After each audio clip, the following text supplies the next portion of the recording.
undergraduate degree in Earth and Planetary Sciences from MIT and his Ph.D. and MS in Planetary Science and Geophysics from the California Institute of Technology. He is a former research associate and senior research associate with the Lunar and Planetary Laboratory at the University of Arizona, and is currently a professor of Earth and Planetary Sciences in the Department of Earth and Planetary Sciences and the McDonnell Center for the Space Sciences at Washington University here in St. Louis. Dr. McKinnon is also the NASA New Horizons Mission Co-Investigator and the Geology and Geophysics Investigation Deputy Team Lead for Pluto Underground. His research focuses on the icy satellites of the outer solar system and the physics of impact cratering. He explores the origin, structure, evolution, and bombardment history of outer planet satellites and Pluto. This includes understanding the relative importance of large impacts, orbital dynamics, and internal processes for tectonics and other surface modifications, the origin and evolution of impactor populations, and the cratering mechanics in ice and other targets. He is a member of the American Geophysical Union, the Division for Planetary Sciences of the American Astronomical Society, the Meteorological Society, and the International Astronomical Union, and he is the author of numerous peer-reviewed publications, and he is here with us tonight to talk about exploring the outer solar system in the 21st century. On behalf of the Academy of Science St. Louis and Kirkwood High School, won't you please join me in welcoming Dr. William McKinnon.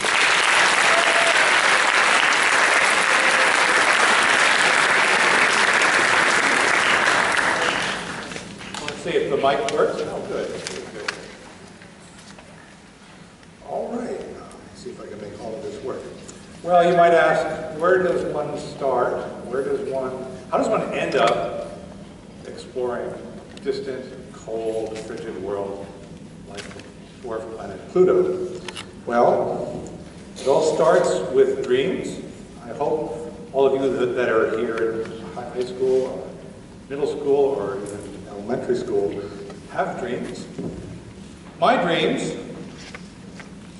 when I was a boy, way back when dinosaurs ruled the earth. Well, in the 1960s, I was a space-mad young lad. I don't know, was it in the water or was it just the times? Okay.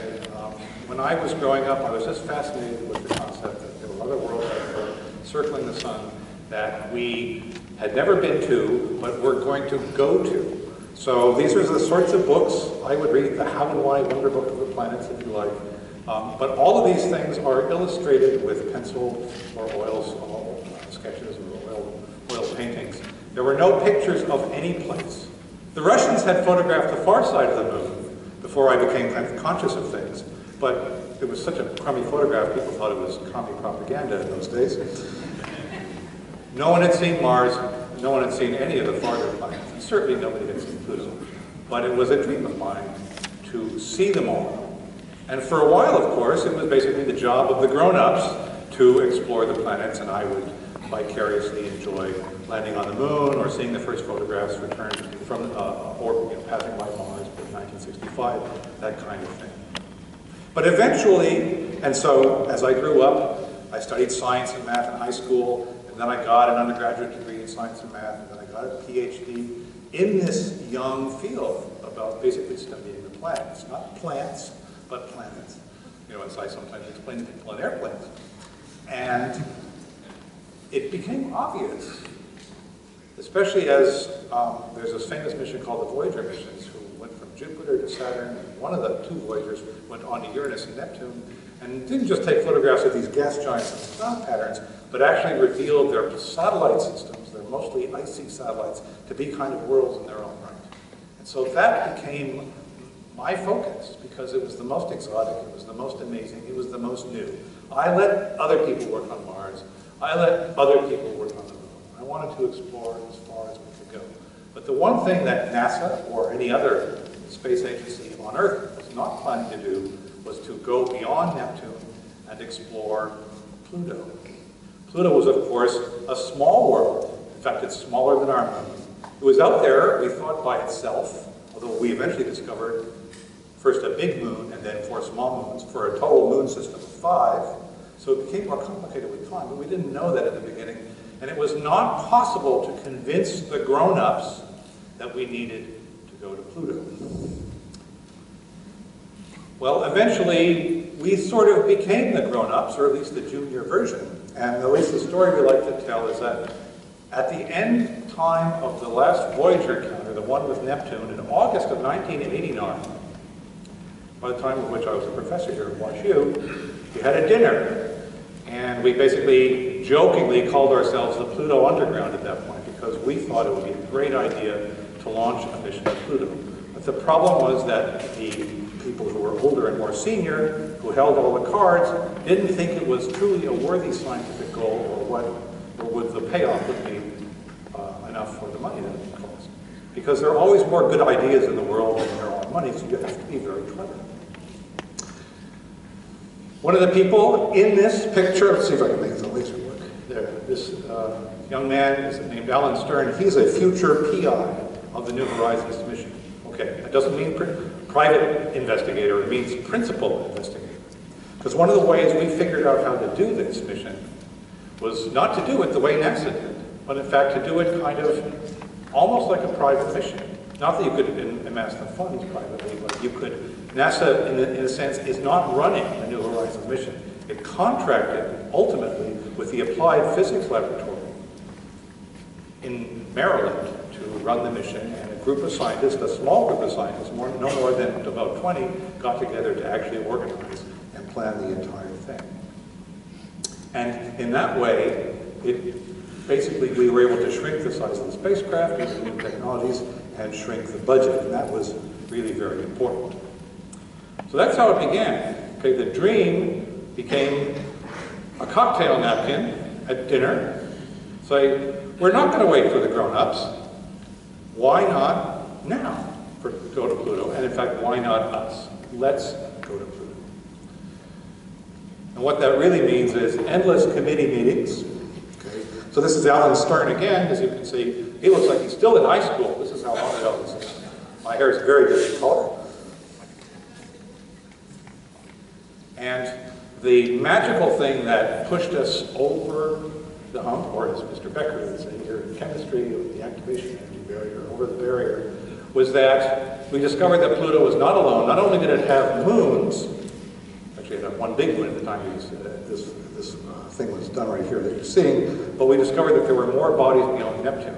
And we've kept discovering more bodies beyond Neptune. There's a whole new belt of worlds that we call the Kuiper Belt. It's not filled with Kuipers. It's basically like an asteroid belt on steroids. Much more mass. There's a whole new realm of the solar system. You can think of Mercury, Venus, Earth, and Mars, and the Moon as the terrestrial planets.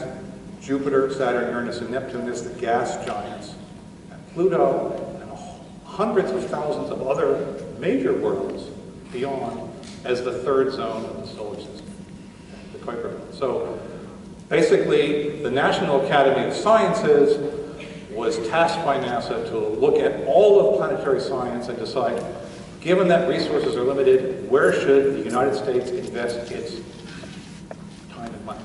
And they came up with, a little over 15 years ago, about 15 years ago, the point was that Pluto was ranked #1, the highest priority new star recommended in what was, we now look back on as the very first planetary decadal survey. It's these surveys that prioritize things in science in this country. There was an earlier astronomy decadal survey that said we really should build a space telescope. And that's what led to the Hubble, which is still working in space now. So so now we basically got the green light, or NASA got the green light. NASA got the green light to say, okay, we're going to do this, but we're only going to spend so much, and so we're going to put out what's called an announcement of opportunity. People can propose to run this mission. If they can figure out how to do it on the cheap, or at least with a lean and mean budget, and we like what they're doing, and it's judged to be technically feasible, we will give you the green light. So there was a competition, we wrote a proposal, we won the proposal, it was awarded, it started in November of 2001. So we've been at this. Of course, the underground, the dinner, and the napkin, and all of that goes back into the 1980s, but we were working through the 90s to get this going, and then finally we got the green light here at the start of the 21st century. And this is just an illustration of what the Kuiper belt looks like. Each one of those white dots is in fact a Kuiper belt object. This graph's actually a few years old, so it's not. I'm going to run that again. There we go. Oops, let's go back. Now I have to do something.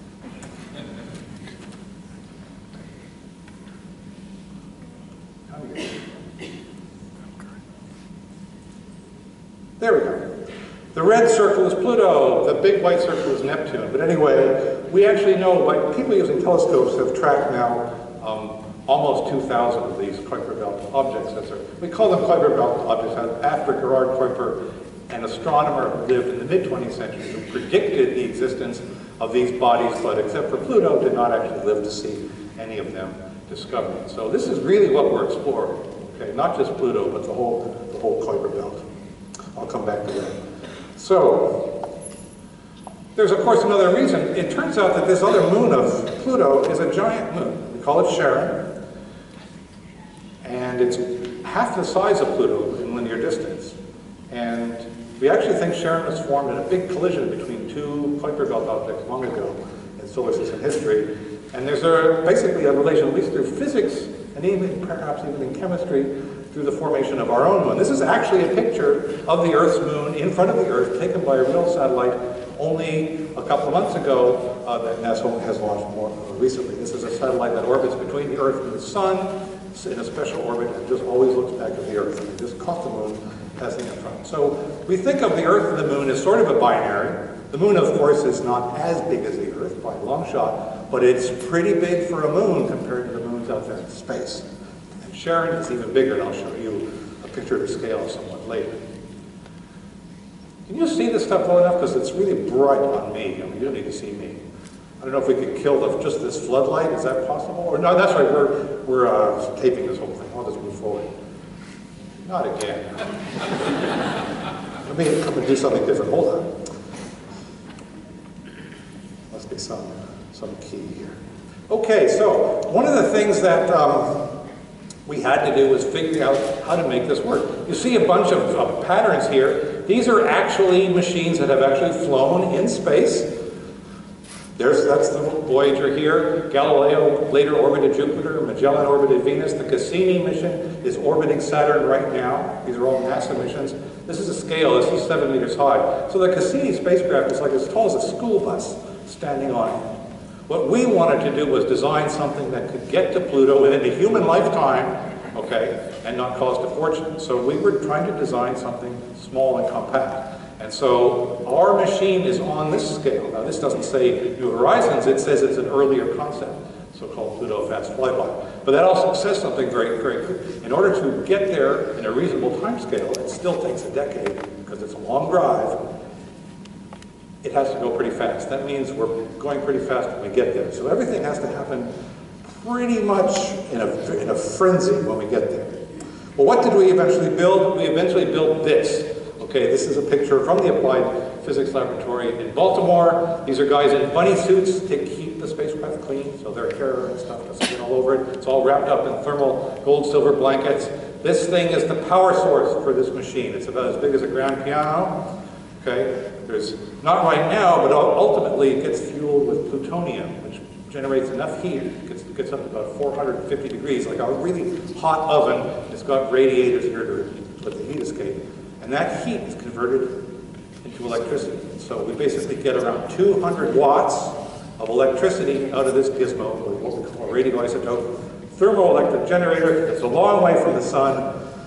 And it's impossible to think of any other kind of power source. So we run the entire mission on this atomic battery. Bolted onto the spacecraft are a bunch of instruments, and I won't go through all the details, but you can imagine if you're going to go to the fringe of the solar system, you want to carry good cameras.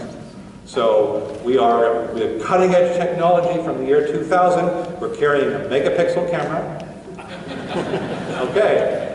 No, but actually what it is, it has to be space qualified, which means it has to be able to deal with radiation and thermal environment and all that sort of stuff. So it tends to be behind the curve, but it has to be super reliable, because you can't fix it. Anyway, there are different gizmos to measure different wavelengths of light, whether it's the ultraviolet or the the infrared. We can use radio waves with the antenna to probe the atmosphere, and I'll show you a graph of that later. There are two gizmos, SWAP and Pepsi, that are not, they don't take pictures at all. They measure the particles that are near Pluto. Because Pluto has an atmosphere. It's a nitrogen atmosphere, just like our own, but it's much thinner. But Pluto's small, so this nitrogen atmosphere is escaping off into space, but not in all directions, because there's a wind of charged particles that flow out from the sun called the solar wind. And it goes all the way to Pluto and beyond, and it sweeps by Pluto, and these instruments are designed to measure it. And students at the University of Colorado, with a little bit of faculty supervision, built their own instrument, a dust counter, something that would measure the little tiny pings of tiny particles as this thing sailed. And you can't quite see it because it's on the bottom of the spacecraft. So there's actually an instrument built by college students on this machine. So, again, our idea was you make it smaller, it's just there's less mass involved, it's a little bit cheaper, it's a little bit easier to run, less power is necessary, but of course you do want it to get there. So the biggest rocket right now, the most powerful rocket in the United States arsenal, if you like, is the Atlas V, if you put 5 solid rocket motors attached to it, kind of like the shuttle solid rocket motors. And there's the spacecraft, it's up there, this little tiny thing, it's like a little insect at the top of this upper stage, which is on top of this giant first stage. So this thing then really shot off from Cape Canaveral 5 years after we got the go ahead, January of 2006. So it left the Earth faster than any spacecraft has ever done so in human history. It crossed the orbit of the moon in just 8.5 hours. Those of you with longer memories may remember it took the astronauts days, like 3 days to get to the moon. The reason they were doing it, of course, is that they didn't want to zoom by to go to Pluto. They wanted to slow down enough to go into lunar orbit and then ultimately land. But 8.5 hours to the moon is pretty good. We got to Jupiter. We got some extra energy from Jupiter's orbit. Jupiter didn't mind. You can tell it, but it didn't mind. In just 13 months. And then ultimately we reached Pluto, as you saw across the media, in just last July. July 14th, 2015. 9.5 years to the fringe of the solar system beyond the orbit of Neptune. Again, this is kind of what it looks like in a graphic. Our launch date, beautiful blue sky, hang out at Disney World, whatever you want. And then Jupiter just a little over a year later. That's really fast. Got some great data there. Then it's the long trip. You know, this mode is just not played forward. It's the old-fashioned way. So, Pluto, Bastille Day, right? July 14th. And then, actually, then at the end I'll tell you what we're going to do next, because in fact we have a new plan to, since we passed by Pluto, although we're still sending the data back, we're going to go to another world in just about 2.5 years.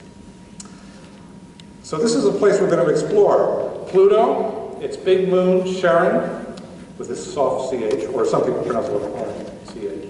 And after our proposal was accepted, 2 moons were discovered by the Hubble Space Telescope, 2 new moons, 2 small ones, Nix and Hydra. Curiously, the initials of Nix and Hydra are NH, which are just like New Horizons. It's a total coincidence, I can assure you.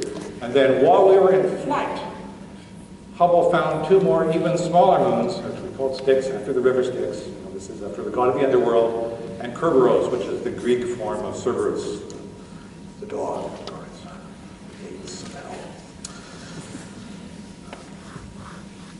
We moved through the Pluto system at 14 kilometers a second, which is a good, fast clip.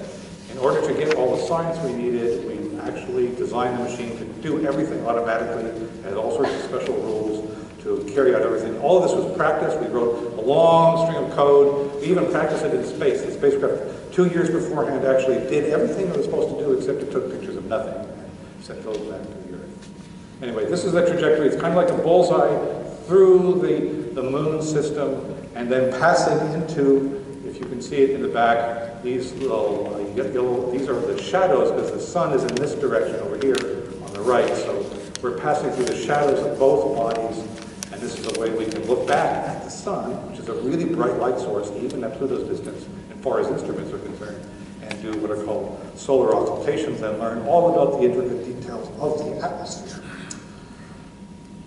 It's been a fun thing. This has been kind of like the big picture look about the whole year.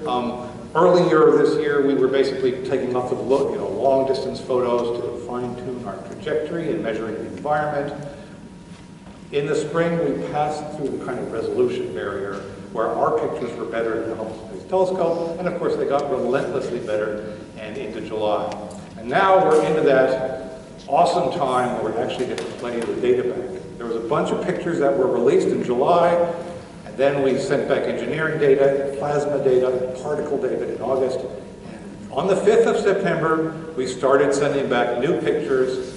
There was a press release just a few days ago. There'll be another press release of even newer pictures in 2 days. And that will just keep going. It's going to take us, because even megapixel images are big enough that at the baud rate we can get from that far away, okay, it's only 2,000 bits per second. Okay? It's really lame, okay, in terms of data return. So it takes a long time. It's like an hour to get down a single picture. Can you imagine sitting at your computer waiting for a megapixel image for an hour? Well, that's what we're doing. And it's just a question of distance. It's not the fact that it takes 4.5 hours for radio waves to travel from the spacecraft to the Earth. It's just that they spread, and the antenna is only so big. And even using the biggest dishes on Earth, it takes a long time.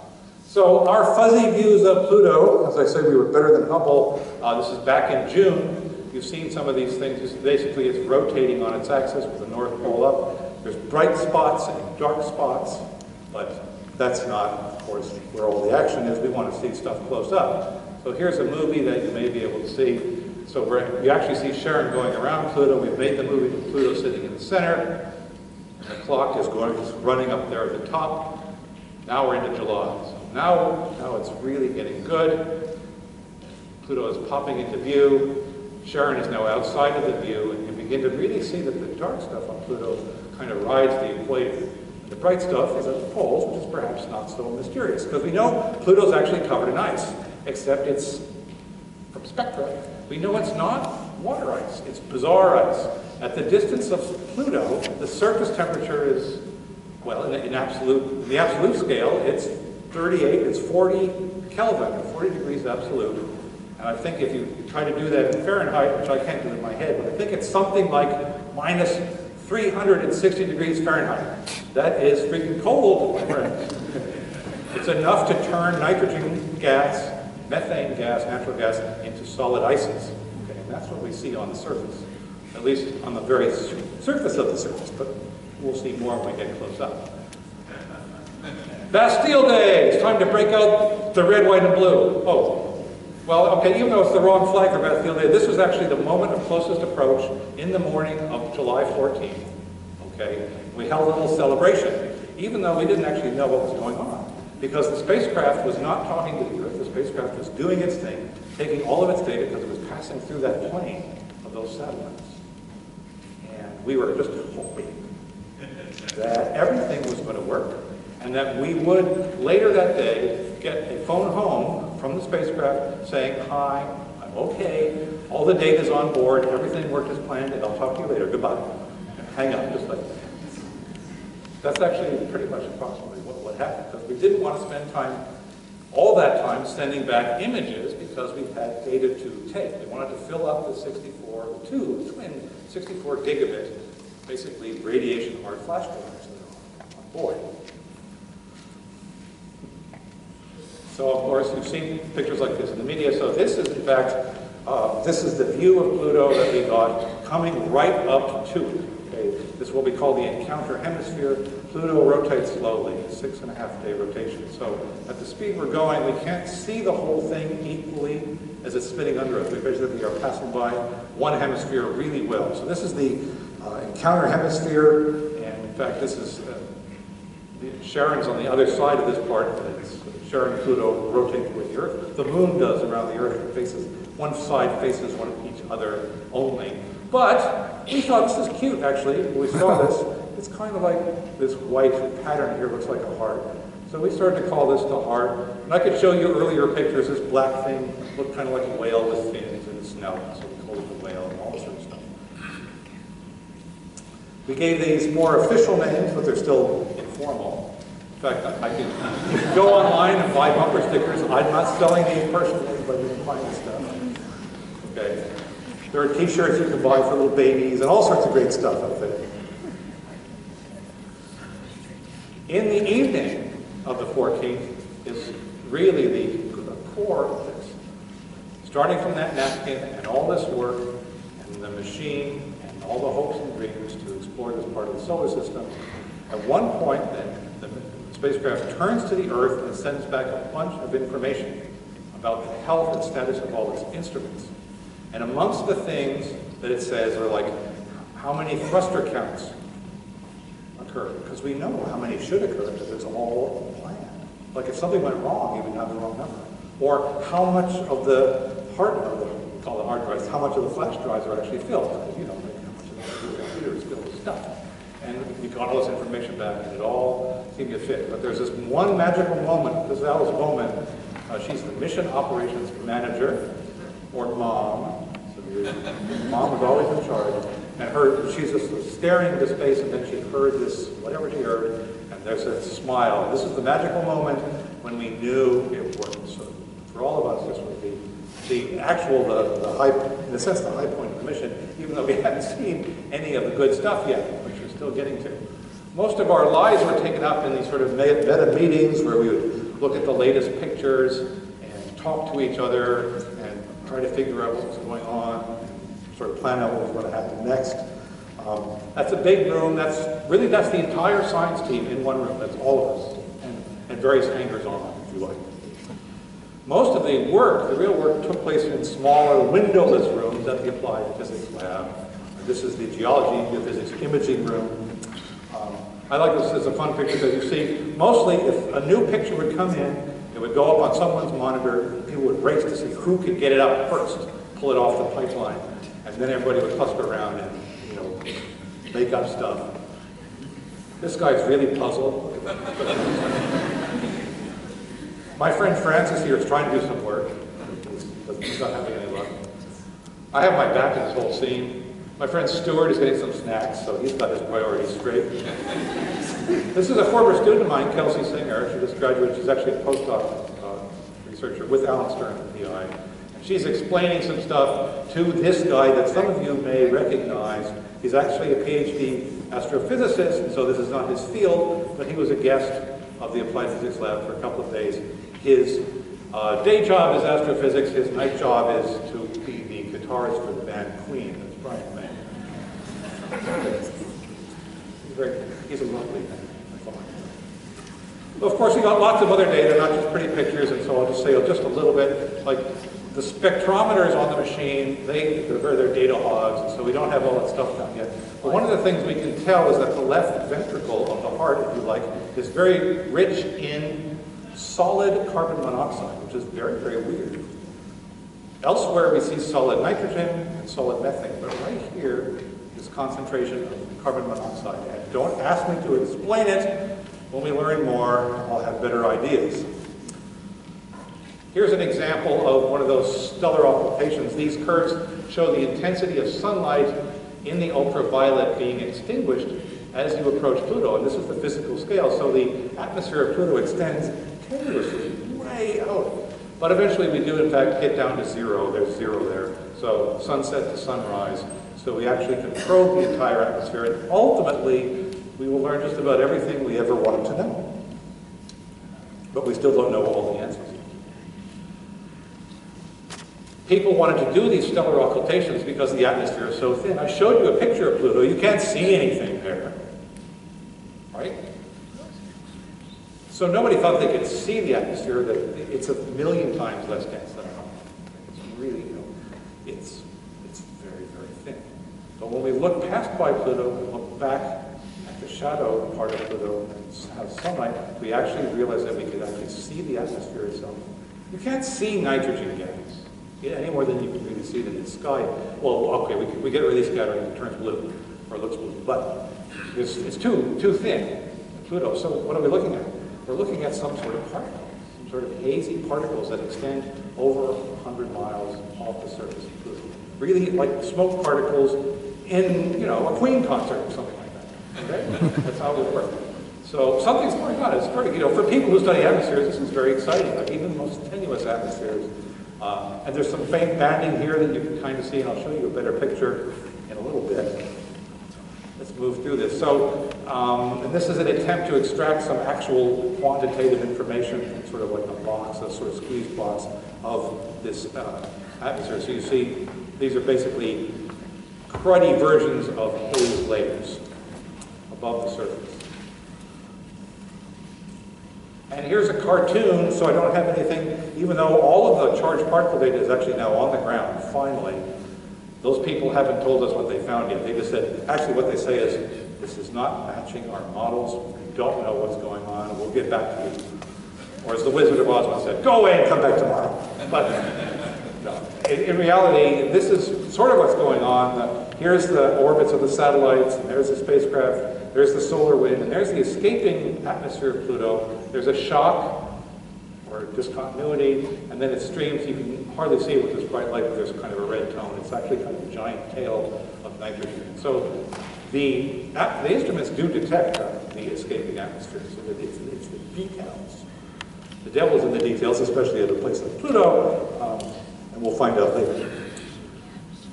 But here's the star of the show, Pluto itself, with its moon Charon, and this is a kind of natural color view, and this is actually in the same picture, and that's actually the relative size. It's physically half the size of Pluto in its linear dimension. They turn out to be very different sorts of worlds. I'm going to focus on Pluto more because it's more interesting. Here's the false color view, where we turn up the knob on the TV screen and monitor. And so here's the heart again. This is lower, color pictures are lower resolution, but the heart actually, the two sides of the heart are very different in color. One is bluer, one is yellower. Charon itself is more neutrally gray, except at its north pole is a giant red spot. Charon has no atmosphere that we can detect. Charon does not have these crazy ices that are on Pluto. Charon's surface is actually made of water ice, like so many icy satellites in the outer solar system. And that's what Charon looks like close up. This is actually an improved version of a picture that we downlinked in July, but we got this picture last week. So that's the north pole of Charon. It might be a giant impact crater, but it's hard to tell exactly. There are giant fractures and fissures and canyons that rend the surface of Charon. You can see individual impact craters, especially near the edge here, or the terminator, where the day-night line is. You can see the topography visible. It looks kind of flattish, but with craters. And in fact, when you blow that up, it's a lot like pictures that you might see in a telescope of the lunar surface, the mare of the moon, the so-called mare, as Galileo called them, seas of the moon, which are really solidified lava on the moon. And we think that the same might be true of Charon, except the lava here wouldn't be, you know, basalt, it wouldn't be rock, it would be water, or maybe something more exotic, like frozen ammonia water ice. Because we see ammonia in the spectrum of Charon. Pluto does have some small moons. We've so far only downlinked pictures of the two of the larger small moons, Nix and Hydra. One is fairly equant with a red spot. One is very lumpy, like a comfy chair or some sort of something out of Star Wars. I'm not even sure what. They're small compared to Pluto and Charon, but of course they're not really small. If we were to lay them down on a major metropolitan area, they would be quite large. They're much larger than comets, let's say. They're much larger than the comet that the European Space Agency is orbiting right now. But we'll just move on. So here then is our family portrait to scale. Pluto, its big moon, Charon, Nix, and Hydra, and then Styx and Kerberos would be a little bit smaller. And I don't have pictures of them to show you yet. We'll get to that in due course.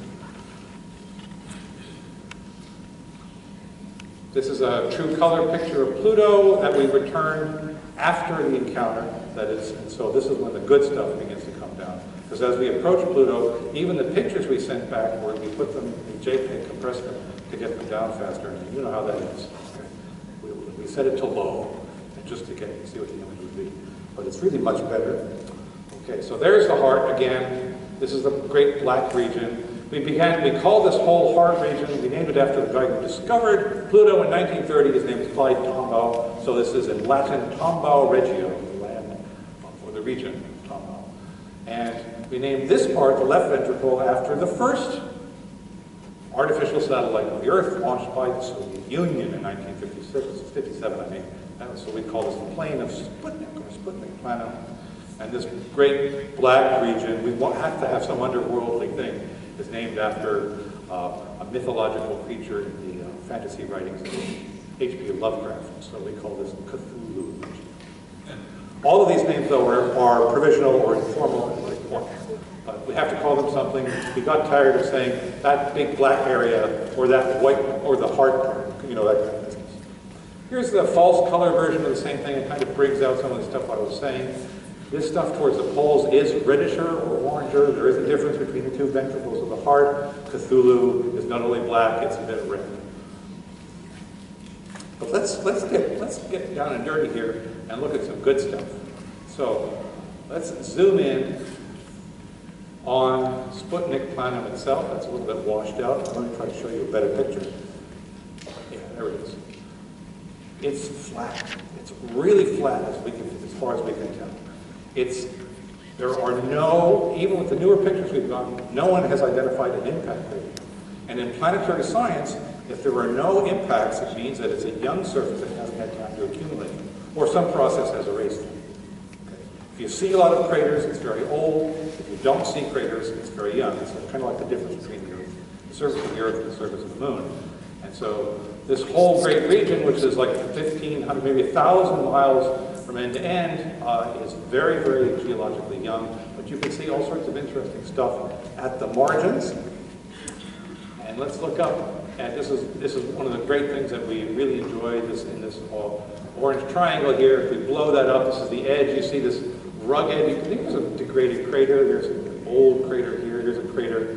But then the planum itself has this cellular or strange kind of structure on the scale of tens of kilometers. There's an actual scale more in miles.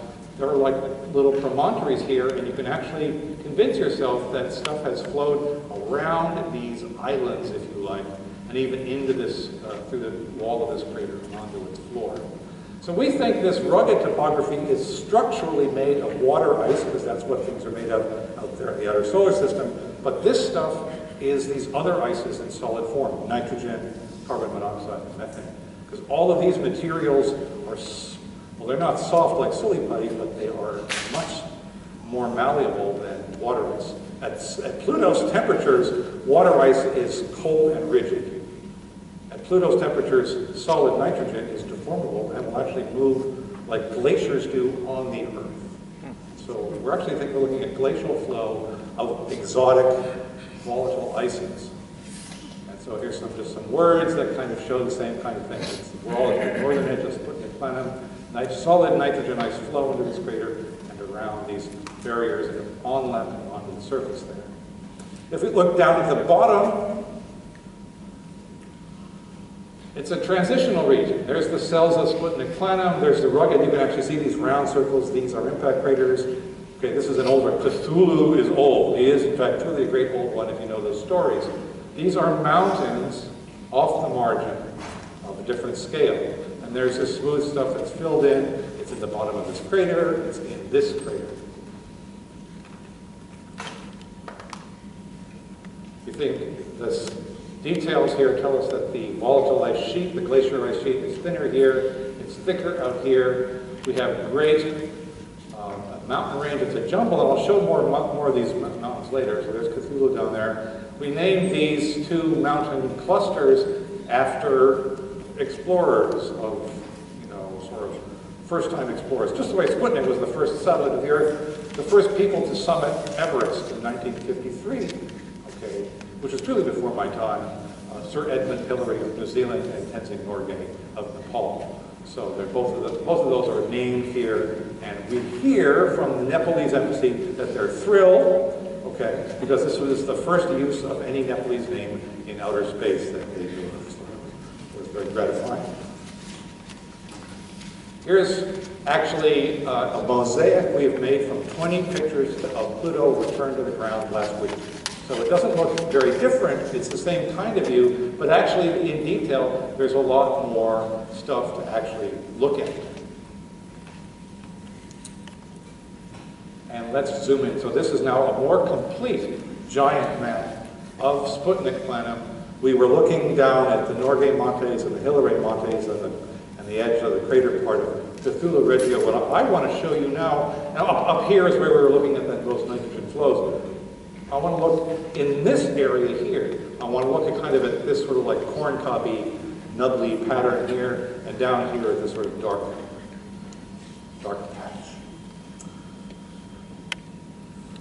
So the mountains that are piled up at the edge of Sputnik Planum actually really do seem to be piled up. We think of them actually now as fragments of the icy crust that have been moved or gathered and assembled in one place. So we call this in geology a chaos region. One of the interesting things that it turns out, water ice, you know, has a density of water ice and it floats in water. It turns out that solid nitrogen, which is relatively soft, also has the density of water. So we actually think that these blocks, these may be actually less like mountains, or more like icebergs floating in solid nitrogen, piled up like logs in a dam. Or maybe they are mountains. Maybe they are the floating mountains of Pluto. Let's take a zoom in on this stuff. Ooh. That's not good. Come back.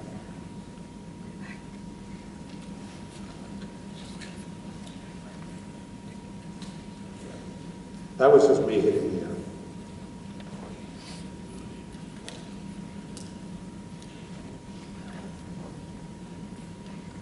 Okay.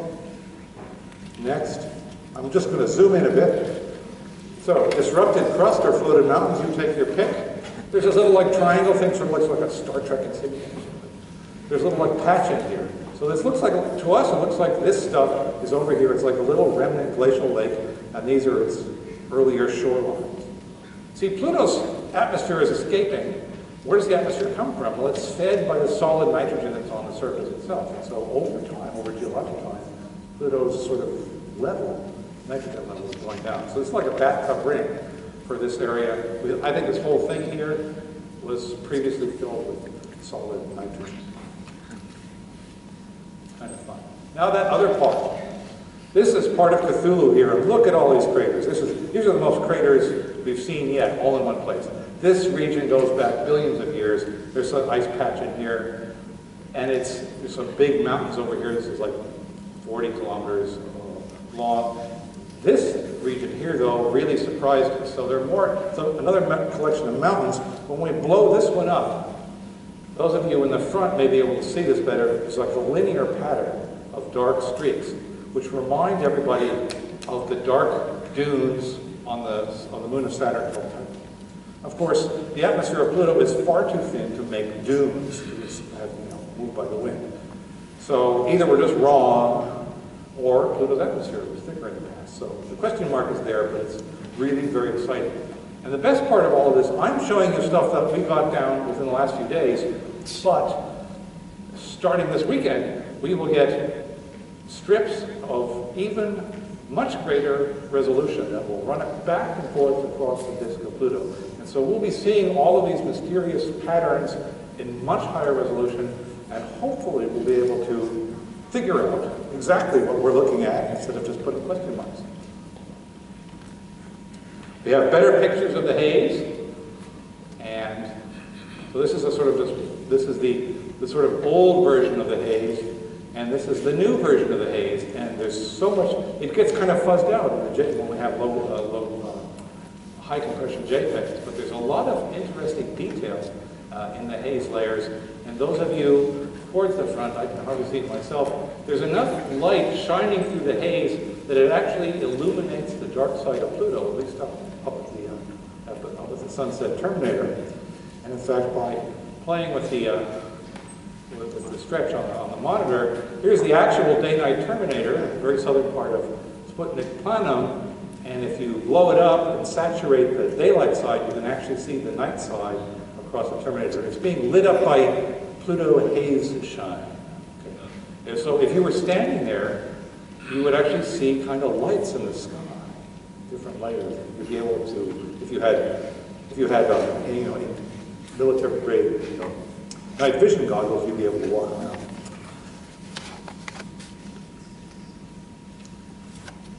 I'm not done yet, but let's just take a tour. Let's just start rolling across from northern. There's the nitrogen ice flows around the barriers, and then we move into this vast sea of solid stuff. The pattern itself, we think, is actually due to slow churning and overturning. There's probably, a modest amount of heat leaking out of Pluto. It has this rather young surface, at least on a portion of it. So we know it's sort of geologically active in its own way. All of these, you can hardly see it, but now we're moving towards the other side. Again, this is using the July data. We should have some better movies soon. So these are the blocky mountain Hillary Montes. There's the dark asphalt black region, Cthulhu. And then as we keep moving along towards the horizon on Pluto, you will eventually see a new mountain cluster rising. Those will be the Norgay Mountains. And wait till you see what's going to come out on Thursday afternoon. That's all I can tell you at the moment. Spent part of the morning debating about whether we could say certain things or whether we'd be going over our heads.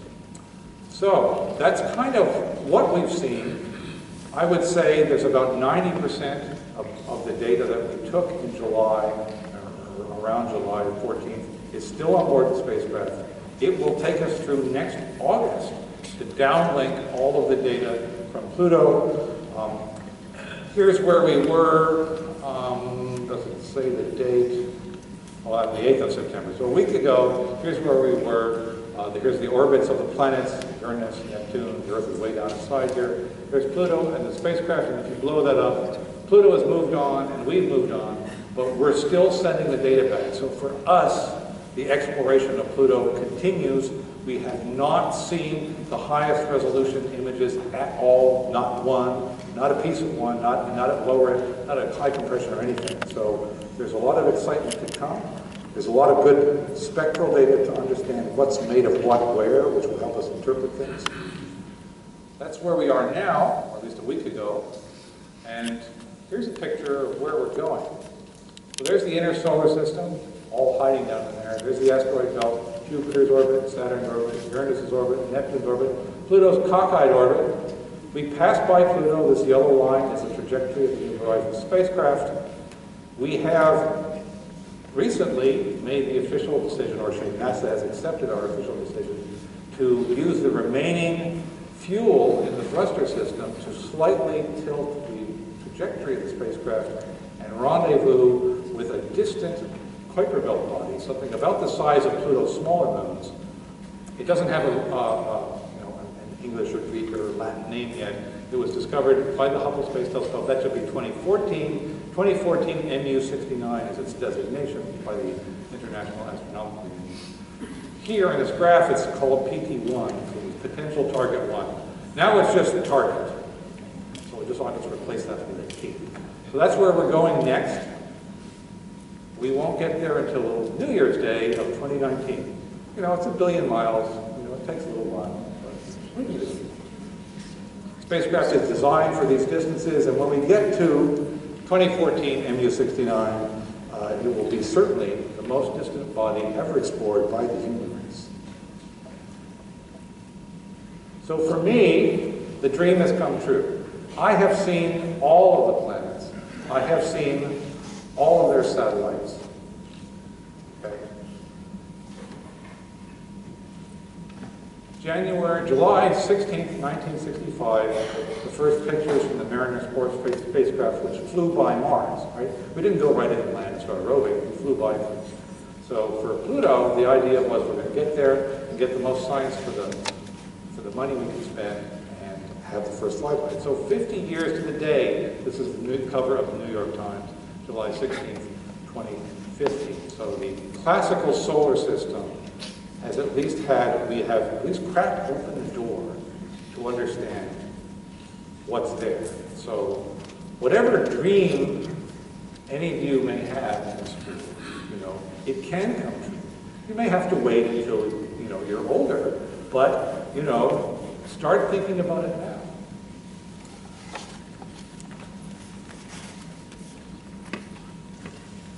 Another just beautiful view, passing by Pluto, looking down on some of the terrains I've shown you. As I say, we're going to get a lot of data back.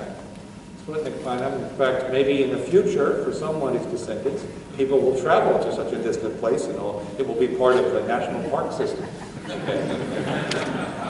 The coolest planet in the solar system. Well, that's certainly true.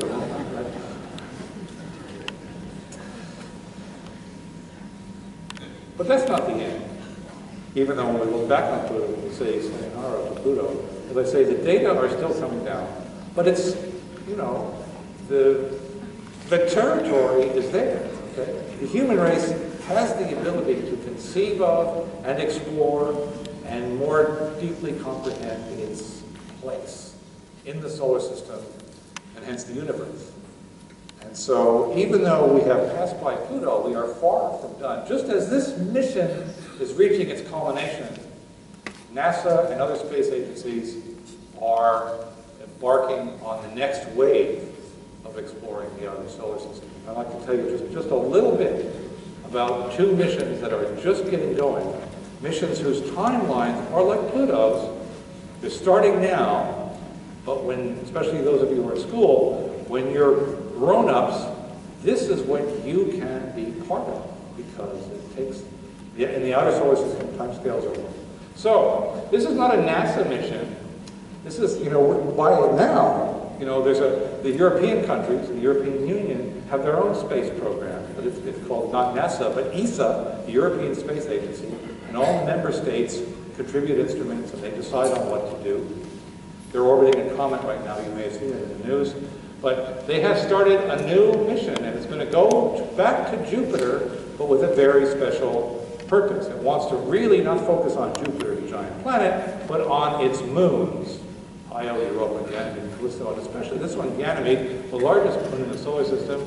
Right now it's called the Jupiter Icy Moons Explorer, which is kind of a mouthful. If you put this together as an acronym, it is the unfortunately named JUICE. So every meeting I go to, somebody will raise their hand saying, when are you going to pick a better name? They haven't, you know, there's no famous, you know, astronomer named Monsieur JUICE, okay? It didn't happen. They'll get around to it, trust me. But it's really going to go. It's a major mission. And here's just the timeline. It started now. I'm working on it. I hope to see the end of it, but I can't guarantee it. The launch on an Ariane from French Guiana will be in 7 years, okay, 22. But what's a decade between friends? It will take a while to get to Jupiter. But the ultimate goal is not to orbit Jupiter, but to orbit Ganymede. This will be the first human machine orbiting a major, orbiting any moon other than our own, okay, out there in space. So this will be exploring the magnetic field and all the other good stuff. Okay, so this will be quite a coup for the Europeans. That will occur in the early 2030s. It sounds fantastically far away, okay? But as I tell people, young people on this mission, look, okay, your ship will come in. If this all works, it's going to be really great. Just wait. So that's JUICE. We're not left out, we're not out in the cold. NASA has finally gotten its act together and started just this year a mission to another of Jupiter's moons. But it's even more special. It's not the biggest of the 4 big moons that Galileo discovered in 1610. But in fact, it's the smallest one, but it's the one with the ocean. Okay, it's the one that has a thin ice shell and an ocean. And you know, where there's an ocean, that means there's water. Where there's water, there's always the hope that there might be some sort of primitive form of life. So this is, in fact, a new mission started. Part of the reason it takes so long to get there is because these machines are much bigger than the New Horizons. They're taking advantage of technological advances. You'll notice the Europa spacecraft, which is itself yet unnamed, which is called Europa at this point. These are solar panels. Okay? We're going to operate this mission on solar energy. not plutonium, but solar energy at Jupiter. That's a neat trick. Technology, take advantage of technology when you can. Okay? Whether it's in science or in the arts, you know, Walt Disney took advantage of the new technologies of sound and color, and had this vision to have, you know, animated feature films. And then, you know, decades later, people finally used computers to do animation. Okay, and that was, again, the technology helped lead an artistic, you know, renaissance or revolution in motion pictures. We all enjoy this film. And so it is in science. And so we're going to be able to explore places like Jupiter now with solar power. So both JUICE and Europa are solar-powered missions. And I won't go through all of this, but again, the whole idea here is that there's an ice shell on Europa. We think there's water below. This may only be about 10 miles thick. We don't really know. One of the instruments that I'm involved with and we're carrying is a sounding radar. You know, radar can go through cold ice. We can see to the bottom of the ice caps on Antarctica and Greenland. We can see through the bottom of the ice caps on the Martian poles. Well, we're sure going to take a radar, a sounding radar, to Europa and see just what that ocean is and how accessible it is. And of course, there are other cameras and their instruments to measure the chemical composition of any eruptions and fluids that come out of the inside. So, and indeed, there's even a special camera to do reconnaissance in case we want to land there. It's not far-fetched. You just have to dream. So like I say, we've just started this. You knew Horizon's name. I showed you that picture with maybe 20 co-investigators on it. There must be over 100 co-investigators on the Europa mission. And we've only had one meeting so far. And this is it. It's at the Jet Propulsion Laboratory. But so stay tuned for this for the rest of your lives. Or go to school, get a degree, and go to work on this mission. Because it will be there if you want. Or you might have some other idea, something to do with Mars, or for something else entirely, nothing space-related at all. But figure out what that is, get out those napkins, and say, why not now? Why not me? Okay? So I'm just going to close with not a scientific thought, but some of you may know about the Chicago Exposition in the late 19th century, the fantastic city that was built ephemeral but beautiful. Okay, the architect, the great architect of the planet, Daniel Burnham, said this famous thing about make no little plans, they have no magic to stir. Well, he said man's blood in those days, but we can say man's blood. It's absolutely true. Make no little plans. And he also said, remember that our sons and daughters and our grandsons and granddaughters are going to do things that would stagger us. So, all of you in school, I want you to go out there and start staggering me, okay? Thank you.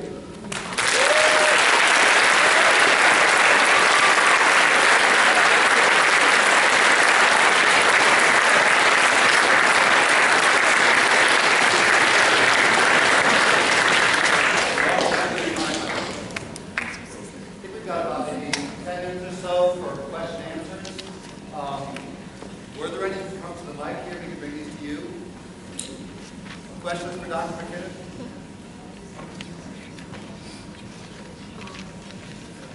What's the one to have you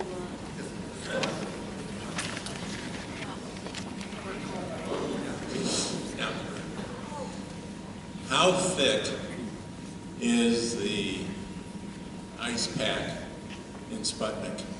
Well, that is a great question. And we think from the scale of those cells or polygons that it must be on that order or maybe a factor of a few less. In fact, I have a student at WashU working on these numerical models of convection, and if you actually take the appropriate physical constants and parameters for nitrogen ice, you can get long aspect convection cells. So if I would say those cells are 20 kilometers wide and divide by 4 or 5, I would say it's at least a few kilometers. I mean, even that is striking, but that's right. What is the height of the mountains on the edge of Sputnik Planet? I could say that. So if we look at these things, if you can measure their shadows, and in fact, the picture you'll see on Thursday, they have a beautiful horizon showing. You can actually see it in profile. So they go up to about 3.5 kilometers, so maybe 2.5 miles high above the planet. And Charon, the big moon, has those big fault systems on it, and water ice is much stronger, and the gravity of Charon is lower, so it supports more topo. So when you look at those canyons, some of those are in excess of 6 kilometers, that would be 4 miles. So they're deep. So there's a lot of rugged topography in places, and in other places, it's super flat. And the same thing for Cthulhu. Even in detail, it looks like it's all black and featureless, but in detail, some of it's very smooth, and some of it's very, very rough, big mountain. So you said with what you know about Pluto's atmosphere, it wouldn't be enough to create the dunes, so either the atmosphere is thicker or they aren't actually dunes. Would the solar wind be enough to create them? Yeah, the solar wind is even thinner. So Pluto's atmosphere, even today, is strong enough to push the solar wind away from Pluto. The solar wind doesn't strike Pluto. Although, Pluto has this crazy orbit. It goes way out from the sun and then comes back in every 248 years. And so when it's far from the sun, it's even colder, if you can imagine it. It's so cold that the atmosphere probably freezes out. At that point, the solar wind may hit the surface, but it still would be too weak to make those dunes. So, or dune-like things, those black streaks. So it's a neat mystery, but we will, and I can promise you, we will get much higher resolution by a factor of several pictures of that stuff. We should be able to figure out. And honestly, if it turns out to really be dunes, then we will have evidence that Pluto's atmosphere, at least at some point in time, was much thicker than what we see today. It's not impossible, although nobody had predicted it. Nature has this trick of, we get complacent and we think we've seen it all. We've been to Jupiter, we've been to Uranus, and we know it all. But we go there and we wrote a bunch of prediction papers about Pluto. And you can always say things that are found safe. You can say things, I predict I'm going to see craters on Pluto. Well, of course you're going to see some craters somewhere. But in fact, nobody predicted this. I'm sorry. No one ordered this. It wasn't on our menu. So nature's imagination sees our own. So New Horizons is keep going. It's got another 4 years before it hits point 1. And then I guess like another year before it reaches the Oort cloud. And what all science can be done in besides these big objects or looking on the path there? Or mediums, I thought. Yeah, well, actually that's a great question because that's right, 2015. So January 2016, yeah, 3.5 years to the next object. And in the meantime, we're passing through the densest part of what we call the sort of kernel or cold classical region of the Kuiper Belt, where the bodies are truly left over from the beginning of the solar system. I mean, people say stuff like, we're going to Pluto because it's an ancient relic of the solar system. Well, I'm sorry, it's not ancient relic, it's in the wrong place. But this new world we're going to look at really will be the most ancient, least processed world we will have ever seen. And on our way, we will take sidelong views of other Kuiper Belt objects that are just too far to visit close up. It might be only one astronomical unit, which is the distance from the Earth to the Sun, which out in the Kuiper Belt is actually a short distance. And the cameras can, of course, bring stuff in and we can learn details about these other mysterious worlds, whether they have moons themselves, and so forth. And then after that, the spacecraft keeps going on into deep space. It will escape from the solar system as the two Voyagers and the two Pioneers, Pioneer 10 and 11, are preceded the horizons. And it will take an enormous amount of time to reach the Oort cloud. But we think the machine will actually last, that there'll be enough heat and electricity from that decaying plutonium to keep the machine alive until the 2030s, like when JUICE gets together.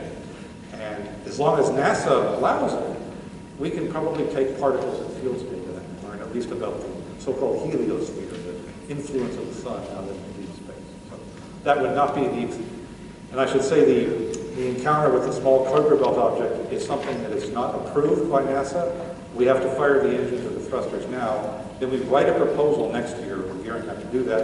And we put it in the hopper with all these other proposals and we hope we win. From our point of view, it's ours to lose. So we have to write a really good proposal. But we think that if we do that, we are bound to see this new body. And then somebody later, not me personally, somebody later will write another extended proposal to study solar wind out beyond the Kuiper Belt. because we will actually pass out of it and keep going. One final question here. Oh, no. So, I love questions. Great. Well, one more question. Yeah, one more question. so since there are so many objects in the Kuiper Belt, why hasn't Pluto collided with one yet? Because unlike that scene in the second, or if you like, the fifth Star Wars movie, okay, there's actually a lot of spaces full of space. Okay, that's why they call it space. It's largely empty.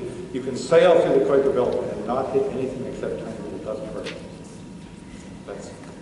That's basically it. But what it actually also means is that if you wanted to go to any of the other bodies that rival Pluto in size, bodies that actually have real names like Eris, Makemake, and Haumea, there are all of these different places.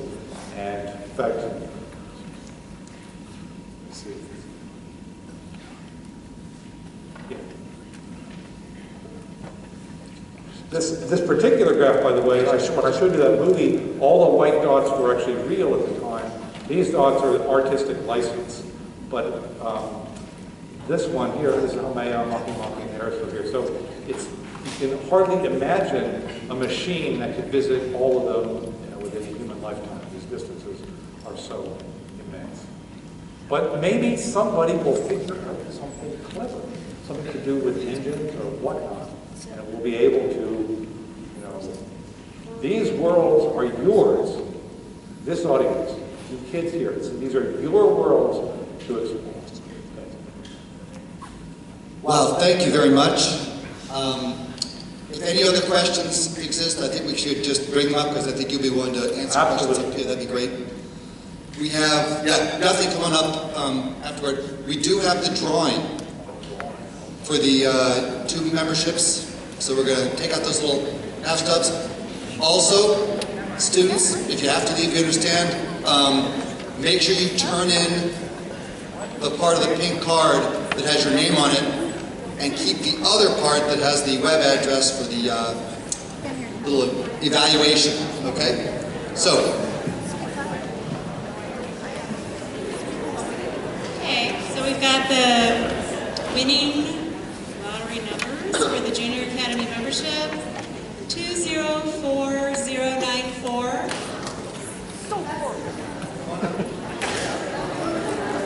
And then the second one. 204167.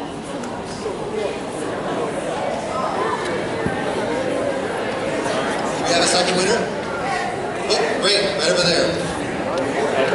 And with your Academy membership, you also get a... Let's have one final round of applause for Dr. McKinnon. That was a man. Come on up if you have questions.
What's up, Dr.